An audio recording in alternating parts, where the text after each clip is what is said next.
नमस्कार, मैं हूं दीपक शास्त्री और आज के वीडियो में एक बहुत महत्वपूर्ण जानकारी आपको देने वाला हूं। एक सफल शादी के लिए कम से कम कितने गुण का मिलना अनिवार्य होता है और ये गुण मिलान कैसे किया जाता है। शादी करने से पहले इस विषय पर भली भांति अवश्य विचार करना चाहिए, नहीं तो मैरिज होने के कुछ समय के बाद कहीं ना कहीं प्रॉब्लम्स आने लग जाती है। जब भी आप अपने लड़के की शादी के लिए आगे बढ़ते हैं या लड़की की शादी के लिए आगे बढ़ते हैं तो सबसे पहली बात आती है कुंडली मिलान की। लड़का और लड़की की दोनों की कहीं ना कहीं मैच मेकिंग की जाती है, उनका गुण मिलान किया जाता है और उससे निर्णय लिया जाता है कि ये लड़का या लड़की हमारे लिए सही रहेगी या नहीं रहेगी, हमें मैरिज के लिए आगे बढ़ना चाहिए या नहीं बढ़ना चाहिए। तो यहां पर इंपॉर्टेंट बात यह आती है कि कम से कम कितना गुण मिलना चाहिए और ये गुण मिलान कैसे किया जाता है। इस पर मैं आज आपको बहुत ही सटीक जानकारी देने वाला हूं। जानकारी देने से पहले बता दूं, यदि आपने अभी तक मेरा ज्योतिष गुरुजी यूट्यूब चैनल सब्सक्राइब नहीं किया है तो आप अभी हमारे ज्योतिष गुरुजी यूट्यूब चैनल को सब्सक्राइब करके रखिए, क्योंकि यहां पर आपके जीवन से जुड़ी हुई बहुत ज्यादा उपयोगी और सार गर्भित जानकारियां लेकर के आपके समक्ष में हमेशा उपस्थित रहता हूं। तो चलिए विषय पर आते हैं। देखिए, मैरिज करने से पहले जब मिलान किया जाता है तो अष्टकूट गुण मिलान जो होता है ये बहुत ही इंपॉर्टेंट पार्ट होता है और इसी पर निर्भर होता है कि आप मैरिज के लिए आगे बढ़ सकते हैं या फिर आपको नहीं बढ़ना चाहिए। ये निर्णय आपका गलत साबित होगा। तो यहां पर अष्टकूट गुण मिलान जो है, अष्टकूट जो है इनको अलग अलग नामों से जाना जाता है।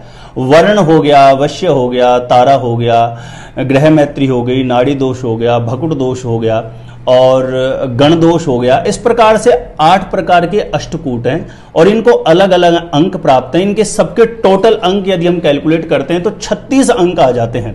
अब इस 36 में से कम जब आप मिलान के लिए आगे बढ़ रहे हो ना तो 18 गुण का मिलना बहुत ज्यादा अनिवार्य होता है। 18 गुण मिलान से कम यदि मिलान आ रहा है तो फिर आप बिल्कुल भी आगे नहीं बढ़िएगा। वहां पर 101% कहीं ना कहीं दोनों की जो मैरिज लाइफ है उसमें प्रॉब्लम्स आने की बहुत ज्यादा संभावनाएं रहती है। ये अष्टकूट गुण मिलान जो है, देखिए अब ये आठों की आठों जो चीजें हैं, अब पूरे 36 गुण मिलान तो किसी के हो नहीं सकते। बहुत कम ऐसे लोग होंगे जिनके 36 गुण मिलते होंगे।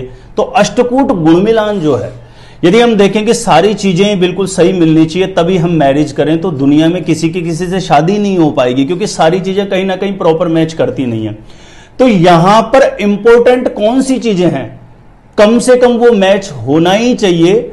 यदि वो 3 चीजें इतनी इंपॉर्टेंट है, यदि वो मैच कर जाती है तो अन्य अष्टकूट का मिलान नहीं हो रहा हो तब भी आपका जीवन निश्चित रूप से अच्छा चलता है।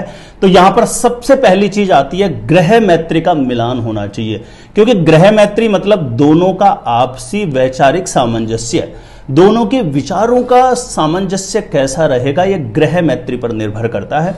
और दूसरी इंपॉर्टेंट चीज है भकुट दोष। यह आर्थिक स्थिति को दर्शाता है, यानी शादी होने के बाद आपकी आर्थिक उन्नति हो पाएगी या नहीं हो पाएगी। यदि ये दोष बन गया तो कहीं ना कहीं आपके जीवन में मैरिज के बाद होता है ना, बहुत से लोग कहते हैं कि साहब शादी करने के बाद हमारा तो सब कुछ बर्बाद हो गया है, कुछ ऐसी बातें सुनने को आती है। तो भकुट दोष है, ये आर्थिक स्थिति को दर्शाता है। यदि ये दोष नहीं बनता है तो मैरिज होने के बाद आर्थिक स्थिति अच्छी रहती है और कहीं ना कहीं आर्थिक उन्नति होने के योग जीवन में बनते हैं। तीसरी चीज आती है नाड़ी दोष। ये दोनों के स्वास्थ्य को दर्शाता है और संतान सुख को दर्शाता है। यदि नाड़ी दोष बन रहा हो, भकुट दोष बन रहा हो, ग्रह मैत्री का दोष बन रहा हो तो इसके बाद में यदि 18 गुण मिलान से ऊपर भी गुण मिलान आ रहा है ना तो फिर भी आप आगे नहीं बढ़िए। या तो ये दोष कहीं ना कहीं कैंसिल होना चाहिए किसी न किसी प्रकार के, इनके कैंसिलेशन के भी बहुत सारे पॉइंट होते हैं। तो जब भी आप मैच मेकिंग करवा रहे हैं तो ग्रह मैत्री, भकुट और नाड़ी, ये 3 चीजें कहीं ना कहीं क्लियर रहनी चाहिए। ये दोषग्रस्त नहीं होनी चाहिए। किसी अच्छे ज्योतिषी से कुंडलियों की मैच मेकिंग करवा के ही आगे बढ़ना चाहिए, क्योंकि आर्थिक स्थिति का भी जीवन में बहुत ज्यादा इंपॉर्टेंट रोल होता है। क्योंकि आर्थिक स्थिति यदि खराब हो गई तब भी जीवन खराब रहता है। स्वास्थ्य और संतान सुख नहीं मिल पाया तब भी जीवन खराब होता है। और विचारों का सामंजस्य प्रॉपर नहीं रहा तब भी कहीं न कहीं वैवाहिक जो जीवन होता है ये सफल नहीं हो पाता, उसमें कहीं न कहीं समस्याएं चलती रहती है और कहीं न कहीं आपका जो वैवाहिक जीवन होता है वो तनावपूर्ण ज्यादा रहता है। तो ध्यान दीजिएगा, महत्वपूर्ण बातें मैंने क्या बताई है।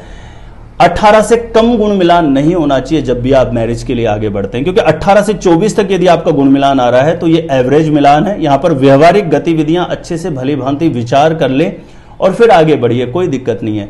24 से यदि 28 तक गुण मिलान आता है तो ये श्रेष्ठ गुण मिलान है, और 28 से 36 के बीच आता है तो ये अति श्रेष्ठ मिलान है। तो यहां पर महत्वपूर्ण बात है कि 18 से बहुत सारे लोग हैं, क्योंकि आजकल मैंने ये देखा है कि कहीं न कहीं अपनी पसंद से मैरिज करने का एक प्रचलन सा चल गया है, और वहां पर गुण मिलान आदि मिल रहे हो नहीं मिल रहे हो, जैसे तैसे करके उनको शादी करनी ही होती है। तो मैं ये कहना चाहता हूं कि देखिए, ऋषि पाराशर जी ने जो अष्टकूट गुण मिलान की प्रक्रिया बनाई है, कुंडलियों की मैच मेकिंग की प्रक्रिया बनाई है ना, तो ये बहुत ज्यादा विचार करके ही बनाई है। 18 गुण मिलान से कम आने पर आगे कदापि नहीं बढ़ना चाहिए।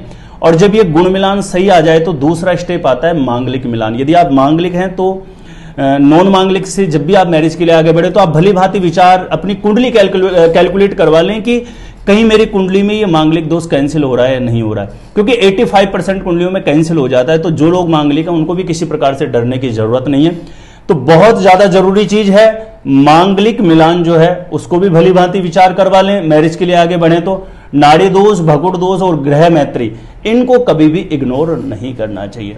तो मुझे उम्मीद है कि इस वीडियो के माध्यम से आपने जरूर कुछ सीखा होगा। यदि ये वीडियो आपको अच्छा लगा हो तो इसको लाइक जरूर करिएगा, और जो भी जरूरतमंद लोग हैं वहां तक आप इस वीडियो को जरूर शेयर करें। अभी तक आपने मेरा ज्योतिष गुरुजी यूट्यूब चैनल सब्सक्राइब नहीं किया तो अभी आप मेरे ज्योतिष गुरुजी यूट्यूब चैनल को सब्सक्राइब करें। और मैरिज से रिलेटेड किसी भी प्रकार का कोई प्रॉब्लम है, यदि आपकी मैरिज होने में डिले हो रहा है, या मैरिज के बाद भी आपके जीवन में किसी प्रकार की कोई समस्याएं चल रही है, या बार बार शादी की बात चलती है और ब्रेक हो जाती है, तो ज्योतिष गुरुजी यूट्यूब चैनल के प्लेलिस्ट जाकर के अभी चेक करिए। वहां पर 101% सटीक कैलकुलेशन के साथ मैंने वीडियोज अपलोड किए हैं जिनसे लाखों लोग लाभान्वित हुए हैं। आप भी लाभ प्राप्त कर सकते हैं। आज के लिए इतना ही रहेगा। देखते रहें आप हमारा ज्योतिष गुरुजी यूट्यूब चैनल।